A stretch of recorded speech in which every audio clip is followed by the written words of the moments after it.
আজকে আমরা মানুষের জীবনের সবচেয়ে বড় একটা লেনদেন নিয়ে কথা বলবো। মানে এমন একটা ট্রেড অফ যা আমরা সবাই করি। কেউ হয়তো জেনে করে, কেউ না জেনে, কিন্তু এর আসল যে লাভ লোকসান সেটা নিয়ে আমরা খুব কমই ভাবি। আমাদের হাতে থাকা একটিমাত্র উৎস, পবিত্র কুরআনের সূরা আল বাকারার ৮৬ নম্বর আয়াত আমাদের ঠিক সেই চূড়ান্ত লেনদেনের কথাই মনে করিয়ে দেয়। আমাদের আজকের লক্ষ্য হল এই একটি আয়াতের গভীরে যাওয়া এবং এর ভেতরের শাশ্বত বার্তাটা বোঝার চেষ্টা করা। বিষয়টা আসলেই ভাবার মতো, কারণ জীবনের সবচেয়ে গুরুত্বপূর্ণ সিদ্ধান্তগুলো কিন্তু প্রায় খুব নীরবে নিজের অজান্তেই নেওয়া হয়ে যায়। আর একটা মাত্র আয়াতকে কেন্দ্র করে এই সার্বজনীন দ্বিধাকে বিশ্লেষণ করাটা বেশ আকর্ষণীয় হবে। একদম। তাহলে চলুন আর দেরি না করে সোজা মূল উৎসে চলে যাই। প্রথমে আয়াতটি ঠিক কী বলছে সেটা দিয়ে শুরু করা যাক। অবশ্যই আয়াতটির আরবি পাঠ হল উলাইকাল্লাযীনা ইশতারাওয়াল হায়াতাদ দুনিয়া বিল আখিরা ফালা ইউখাফফাফু আনহুমুল আযাব ওয়ালা হুম ইউনসারুন। এর একটি সহজ প্রাঞ্জল বাংলা অনুবাদ দ্বারায় এরাই তারা যারা পরকালের বিনিময়ে পার্থিব জীবন ক্রয় করেছে, কাজেই তাদের শাস্তি কমানো হবে না এবং তারা সাহায্যও পাবে না। বাহ, অনুবাদটা শোনার সাথে সাথেই আমার কানে একটা শব্দ আটকে গেল, ক্রয় করেছে। এখানে কিন্তু ভুল করেছে বা পথ হারিয়েছে এরকম কিছু বলা হয়নি, সরাসরি একটা ব্যবসায়িক শব্দ ব্যবহার করা হয়েছে। এটা তো সাধারণ ভুলের চেয়ে অনেক বেশি কিছু শোনাচ্ছে, যেন একটা ঠান্ডা মাথার সিদ্ধান্তের কথা বলা হচ্ছে। আপনি একদম মূল জায়গাটা ধরেছেন। এই ক্রয় করা বা আরবিতে ইশতারাউ শব্দটি কিন্তু এই আয়াতের কেন্দ্র। তাফসীরকারকেরা এর প্রেক্ষাপট হিসেবে বলেন যে এই আয়াতটি মূলত বনি ইসরায়েলের এমন কিছু লোকের কথা বলছে যাদের কাছে ঐশিক জ্ঞান ছিল। তারা জানত কোনটা সঠিক পথ আর কোনটা ভুল, মানে তাদের সিদ্ধান্তটা অজ্ঞতা থেকে আসেনি। ও আচ্ছা, তার মানে এটা কোনো দুর্ঘটনা ছিল না, বরং একটা সচেতন ইন্তেখাব, একটা চয়েস। একেবারেই। ক্রয় করা শব্দটা ব্যবহারের কারণই তো এটা। আপনি যখন কিছু কেনেন তখন একটা জিনিসের বিনিময়ে আর একটা জিনিস দেন। দুটো জিনিসের মূল্য মনে মনে তুলনা করেন এবং যেটা আপনার কাছে সেই মুহূর্তে বেশি মূল্যবান মনে হয় সেটাই বেছে নেন। এই আয়াতে বলা হচ্ছে ওই লোকেরা পরকাল এবং দুনিয়া দুটোকেই তাদের সামনে পেয়েছিল। এরপর তারা বিচার বিবেচনা করে জেনে শুনেই অনন্ত পরকালের মতো এক অমূল্য সম্পদকে, মানে সেটাকে বিকিয়ে দিয়ে ক্ষণস্থায়ী দুনিয়ার সামান্য লাভ কিনে নিয়েছে। এটা অনেকটা ধরুন কারো হাতে মহামূল্যবান হীরা থাকার পরও সেটার বিনিময়ে এক টুকরো কাঁচ কিনে নেওয়ার মতো একটা চূড়ান্ত লোকসানের ব্যবসা। কিন্তু মানুষ জেনে শুনে কেন এমন একটা আত্মঘাতী সিদ্ধান্ত নেয়? এটা তো যুক্তির বাইরে মনে হয়। আজকের দিনেও তো আমরা এমনটা দেখি। মানুষ জানে যে ধূমপান ক্ষতিকর, তবুও করে। কেন আমরা দীর্ঘমেয়াদী ভালোর চেয়ে তাৎক্ষণিক আনন্দকে এতটা গুরুত্ব দিই? ডিসকাউন্টিং এর মানে হল মানুষ স্বভাবগতভাবেই ভবিষ্যতের বড় পুরস্কারের চেয়ে বর্তমানের ছোট পুরস্কারকে বেশি গুরুত্ব দেয়। পুরস্কারটা যত দূরে থাকে আমাদের কাছে তার মূল্য তত কমতে থাকে। যেমন ধরুন ১ বছর পর ১,০০০ টাকা পাওয়ার চেয়ে আজকেই ৫০০ টাকা পেয়ে যাওয়াটা আমাদের কাছে বেশি আকর্ষণীয় মনে হতে পারে। বা ভবিষ্যতের স্বাস্থ্যের জন্য এখন ব্যায়াম করার চেয়ে আরাম করাটা বেশি ভালো লাগে। দারুণ একটা সংযোগ। তার মানে এই আয়াতটা শুধু একটা ধর্মীয় সতর্কবার্তাই নয়, এটা আমাদের মস্তিষ্কের একটা সহজাত দুর্বলতার কথা বলছে। আমরা ভবিষ্যতের অদেখা লাভের চেয়ে বর্তমানে হাতে থাকা মোহ ত্যাগ করতে পারি না। ঠিক তাই। এই আয়াত সেই প্রবণতাকেই আধ্যাত্মিক স্তরে নিয়ে যাচ্ছে। এটা শুধু একটা ছোটখাটো ভুল সিদ্ধান্তের কথা বলছে না। এটা হলো অনন্তকালের বিনিময়ে কয়েক দশকের মোহ কিনে নেওয়ার চূড়ান্ত আত্মঘাতী একটা চুক্তি। আর এই ভয়ঙ্কর ভুলের পরিণতিটাও ততটাই গুরুত্বপূর্ণ। আর সেই পরিণতির কথাই তো আয়াতের দ্বিতীয় অংশে বলা হয়েছে। অংশটা বেশ কঠোর, কাজেই তাদের শাস্তি কমানো হবে না এবং তারা সাহায্যও পাবে না। এই কথাগুলোকে যদি একটু ভেঙে দেখা যায়, শাস্তি কমানো হবে না বলতে ঠিক কি বোঝানো হচ্ছে? এর দুটো গভীর অর্থ আছে। প্রথমত, ফালা ইউখাফফাফু আনহুমুল আযাব বা শাস্তি কমানো হবে না বলতে বোঝানো হচ্ছে যে তাদের কাজের জন্য যে শাস্তি নির্ধারিত হবে তা থেকে বিন্দুমাত্র ছাড় দেওয়া হবে না। শাস্তির তীব্রতা এক মুহূর্তের জন্য কমবে না। দুনিয়ার জীবনে যেমন কঠিন পরিস্থিতিতেও মাঝে মাঝে একটু স্বস্তি বা বিরতি পাওয়া যায়, সেখানে তেমন কোনো অবকাশ থাকবে না। এটা তাদের সিদ্ধান্তের অপরিবর্তনীয় এবং চূড়ান্ত পরিণতির দিকে ইঙ্গিত করে। এটা তো বোঝা গেল, কিন্তু আমার কাছে দ্বিতীয় অংশটা, তারা সাহায্য পাবে না, আরও বেশি মনস্তাত্ত্বিক মনে হচ্ছে। কারণ চরম শাস্তির মধ্যেও যদি পাশে কাউকে পাওয়া যায় তাহলে হয়তো কিছুটা মানসিক শক্তি থাকে। এখানে কি নিঃসঙ্গতা বা চূড়ান্ত একাকিত্বকেই শাস্তির একটা বড় অংশ হিসেবে দেখানো হচ্ছে? অসাধারণ একটি পর্যবেক্ষণ। হ্যাঁ, ওয়ালা হুম ইউনসারুন বা তারা সাহায্যও পাবে না, এর মধ্যে শাস্তির শারীরিক কষ্টের পাশাপাশি চরম মানসিক অসহায়ত্বের একটা চিত্র ফুটে ওঠে।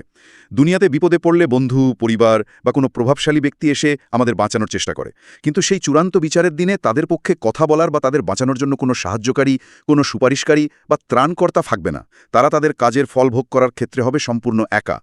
পার্থিব জীবনে যে ক্ষমতা, সম্পদ বা সম্পর্ককে তারা পরকালের চেয়ে বেশি মূল্যবান মনে করেছিল, তার কোনোটাই সেদিন তাদের রক্ষা করতে পারবে না। এই চূড়ান্ত নিঃসঙ্গতা শাস্তির ভয়াবহতাকে বহুগুণ বাড়িয়ে দেয়। একটু থামি এখানে। এই যে অনন্তকালের বিনিময়ে ক্ষণস্থায়ী কিছু বেছে নেওয়া আর তার পরিণতিতে এমন চূড়ান্ত একাকিত্ব, এটা নিয়ে ভাবলে আমাদের দৈনন্দিন জীবনের ছোট ছোট পছন্দগুলো কেমন যেন অন্যরকম মনে হয়। তাহলে এই ঐতিহাসিক প্রেক্ষাপট আর কঠোর সতর্কবার্তা থেকে আজকের দিনে আমরা কি শিখতে পারি? এখান থেকে আমরা বেশ কিছু বাস্তবসম্মত শিক্ষা নিতে পারি। প্রথম এবং সবচেয়ে বড় শিক্ষা হলো অগ্রাধিকার ঠিক করা। এই আয়াত আমাদের খুব স্পষ্টভাবে শেখায় যে পার্থিব জীবন এবং পরকালের মধ্যে একটি ভারসাম্য রক্ষা করা জরুরি। ক্ষণস্থায়ী দুনিয়ার মোহ, খ্যাতি বা ক্ষমতার লোভে পড়ে অনন্ত জীবনকে বিকিয়ে দেওয়াটা আসলে সবচেয়ে বড় আত্মপ্রবঞ্চনা। কিন্তু এই ভারসাম্য রক্ষা করাটাই তো সবচেয়ে কঠিন। একদিকে দুনিয়ার টিকে থাকার লড়াই, ক্যারিয়ারের চাপ, সামাজিক প্রত্যাশা, অন্যদিকে পরকালের চিন্তা, দুটোকে একসাথে সামলানো যায় কিভাবে? এটা একটা চমৎকার প্রশ্ন। দেখুন, ভারসাম্য মানে কিন্তু দুনিয়াকে পুরোপুরি ত্যাগ করা নয়, বরং মূল লক্ষ্যটা ঠিক রাখা। আমাদের প্রধান লক্ষ্য যদি হয় পরকালের সাফল্য, তাহলে দুনিয়ার কাজগুলো সেই লক্ষ্যের অংশ হয়ে যায়। তখন আমরা এমনভাবে জীবিকা উপার্জন করি যা নৈতিকভাবে সঠিক, এমনভাবে সম্পর্ক রক্ষা করি যা স্রষ্টার নির্দেশিত পথে থাকে। সমস্যাটা হয় তখনই যখন দুনিয়াই আমাদের মূল লক্ষ্যে পরিণত হয় এবং পরকাল একটা সেকেন্ডারি বিষয়ে পরিণত হয়। তখন আমরা যে কোনো উপায়ে দুনিয়া হাসিল করতে চাই, ভলেই এর জন্য অনন্ত জীবনকে বাজি ধরতে হয়। এই দৃষ্টিকোণটা গুরুত্বপূর্ণ। অর্থাৎ আমাদের প্রতিটি সিদ্ধান্তের পেছনে একটা প্রশ্ন থাকা উচিত, আমি কি তাৎক্ষণিক লাভের জন্য দীর্ঘমেয়াদী কল্যাণকে বিসর্জন দিচ্ছি? ঠিক তাই। আর এটা আমাদের দ্বিতীয় শিক্ষার দিকে নিয়ে যায়, যা হল কর্মের পরিণতি ও ব্যক্তিগত দায়বদ্ধতা। এই আয়াতটি আমাদের দায়িত্ববোধের একটি শক্তিশালী অনুস্মারক। এটা বলে যে প্রতিটি পছন্দের একটি ফল আছে। আল্লাহ প্রদত্ত বিধান ও নৈতিকতাকে যদি কেউ জেনে শুনে উপেক্ষা করে, তার পরিণতি ভয়াবহ এবং তা থেকে পালিয়ে যাওয়ার কোনো পথ নেই। কিন্তু অনেক সময় মানুষ তো পারিপার্শ্বিক চাপের কারণেও ভুল পথে যায়। সমাজ, পরিবার বা পরিস্থিতির কারণেও তো মানুষ এমন সিদ্ধান্ত নিতে বাধ্য হতে পারে যা সে হয়তো একা থাকলে নিত না। সমাজ বা পরিস্থিতি কি এক্ষেত্রে কোনো ভূমিকা রাখে না, নাকি এই আয়াতে ব্যক্তিগত দায়কেই 100% গুরুত্ব দেওয়া হচ্ছে? ইসলামেও সৎসঙ্গ এবং ভালো পরিবেশের উপর জোর দেওয়া হয়েছে, কিন্তু এই আয়াতটা আমাদের মনে করিয়ে দেয় যে সমস্ত বাহ্যিক প্রভাব সত্ত্বেও চূড়ান্ত সিদ্ধান্তটা কিন্তু ব্যক্তির নিজের। একজন মানুষ শত চাপের মুখেও সঠিক পথে থাকার সিদ্ধান্ত নিতে পারে, আবার সব সুযোগ সুবিধা পেয়েও ভুল পথ বেছে নিতে পারে। শেষ পর্যন্ত বিচারের পাল্লায় আমাদের ব্যক্তিগত পছন্দ এবং নিয়তকেই মাপা হবে। তাই অন্যের উপর বা পরিস্থিতির উপর দোষ চাপানোর কোনো সুযোগ সেদিন থাকবে না। অর্থাৎ আমাদের অটোনমি বা স্বাধীন ইচ্ছাকেই এখানে সম্মান এবং দায়িত্ব দুটোই দেওয়া হচ্ছে। একদম। আর তৃতীয় একটি শিক্ষা এর প্রেক্ষাপটের সাথে জড়িত। এই আয়াতের পূর্বপর আয়াতগুলো পড়লে বোঝা যায় যে বনি ইসরায়েল আল্লাহর সাথে করা তাদের অঙ্গীকার বা চুক্তি ভঙ্গ করেছিল। স্রষ্টা তাদের যে দায়িত্ব দিয়েছিলেন তারা তা পালন করেনি। স্রষ্টার সাথে অঙ্গীকার তো একটা বড় আধ্যাত্মিক ব্যাপার, কিন্তু আমাদের দৈনন্দিন জীবনে এই শিক্ষাটা কিভাবে কাজে লাগতে পারে?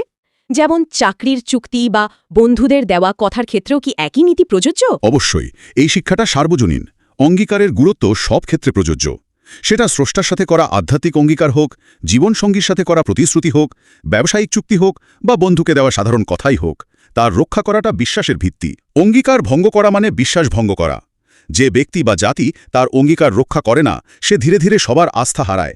এই আয়াত আমাদের শেখায় যে সততা ও প্রতিশ্রুতি রক্ষা করা কেবল সামাজিক গুণ নয়, এটি একটি গভীর আধ্যাত্মিক দায়িত্বও বটে। তার মানে বিষয়টা শুধু বিশ্বাস বা অবিশ্বাসের গণ্ডিতে সীমাবদ্ধ নয়, বরং এটা আমাদের দৈনন্দিন জীবনে নেওয়া ছোট বড় সিদ্ধান্ত এবং তার পেছনের মূল্যবোধেরও।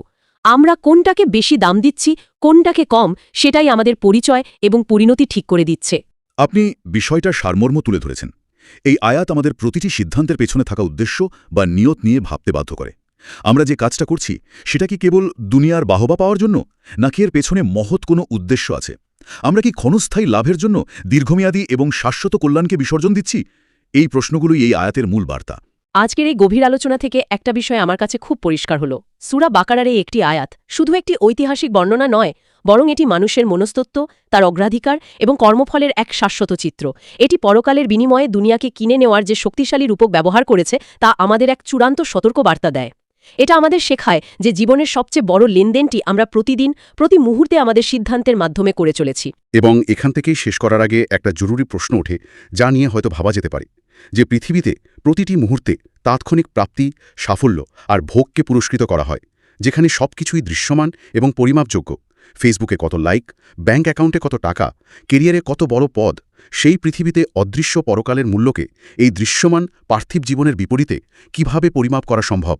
আমাদের দৈনন্দিন জীবনের ছোট ছোট সিদ্ধান্ত নেওয়ার সময় যখন আমরা দুটো পথের একটিকে বেছে নিই, তখন আমাদের ভেতরের এই অভ্যন্তরীণ হিসাবটা ঠিক কেমন হওয়া উচিত?